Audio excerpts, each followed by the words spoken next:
Hi, my name is Cecilia Saraswatula, and this is my report on Lab 4, Macroscopic View of DC and RC Circuits. The purpose of this lab is to predict and examine the behavior of series and parallel circuits containing ohmic resistors and capacitors and to measure the values of conventional current and potential difference in circuits. The two physical principles exemplified in this lab are charge conservation and energy conservation. The principle of charge conservation states that in a steady state for electrons flowing into and out of a node, the net input electron in conventional current is equal to the net output. Meanwhile, the principle of energy conservation states that in a steady state for any round-trip path, the sum of voltages is 0 volts. This lab is divided into two sections. The first section requires us to measure the potential difference in a series circuit. The second section requires us to calculate for the time constant by measuring the voltage across the discharging capacitor over time. The circuit setup used to analyze ammeter readings is on the left and includes two 1.5 volt batteries, two ammeters, and two resistors with resistances of 47 ohms and 100 ohms.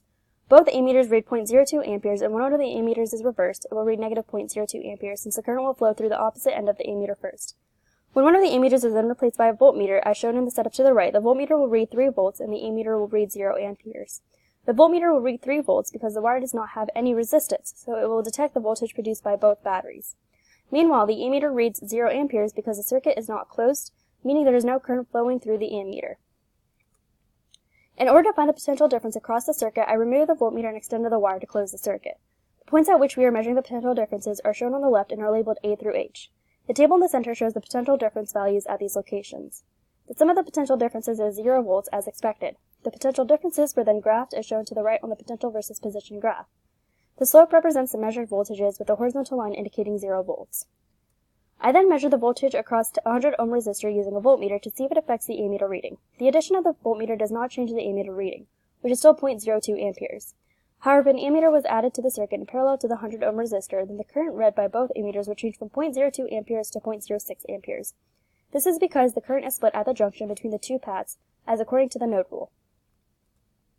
Two questions arose when completing the first portion of this lab. The first asks why the ammeter reading does not change when a voltmeter is attached to the circuit.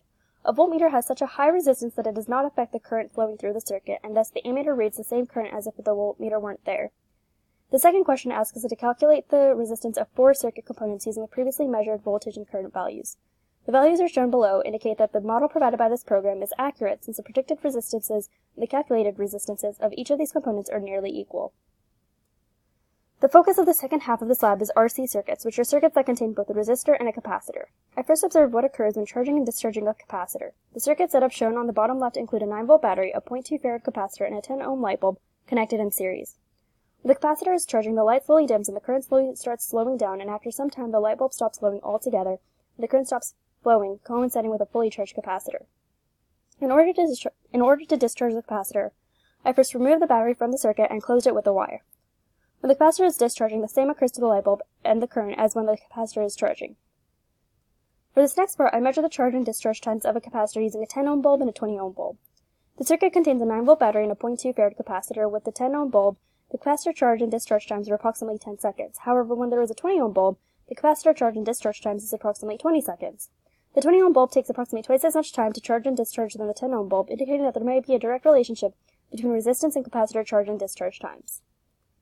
This next experiment calculates for the RC values or the time constant, which is the amount of time it takes for the voltage differences to drop 1 over E of its original value. The circuit contains a 9-volt battery, 200 farad capacitor, and a 30-ohm light bulb. The voltmeter was set up to measure the voltage across the capacitor with the red lead on the positive end of the capacitor.